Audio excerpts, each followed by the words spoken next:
కళ్ళ నిండా కుళ్ళుతో నిన్ను చూసే వాళ్ళకి నీ కష్టంతో పనిలేదు. మనసు నిండా ప్రేమతో నిన్ను చూసే వాళ్ళకి నీ లోపాలతో పనిలేదు.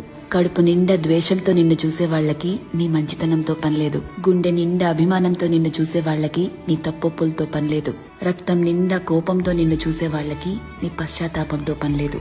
వీళ్లే కాదు, నీ చుట్టూ ఉన్న ఇంకో 100 మంది నిన్ను 100 రకాలుగా చూడొచ్చు. వాళ్ళందరూ వాళ్ల లోపల ఉన్న ఎమోషన్తోనే నిన్ను చూస్తారు. నిన్ను నిన్నుగా చూడగలిగేది ఆ పైవాడి తర్వాత నువ్వు మాత్రమే.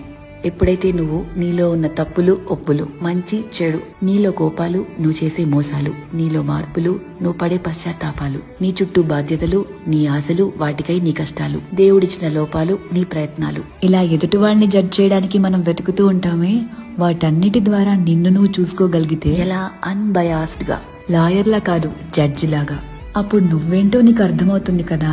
అదే సెల్ఫ్ అవేర్నెస్ అంటే. సెల్ఫ్ అవేర్నెస్ నీకు చాలా ప్రశాంతతనిస్తుంది. ర్యాండమ్ గా ఎవరిని ఏమీ అనలేవు, ఎందుకంటే నీకు తెలుసు ఎవరి తుఫాన్లు వాళ్లకుంటే లోపల అని. ఒకరిని జడ్జ్ చేయడం చాలా ఈజీ అబ్బా, కానీ నిన్ను నువ్వు జడ్జ్ చేసుకోగలిగితే personal growth, peace of mind అన్నీ దొరుకుతాయి.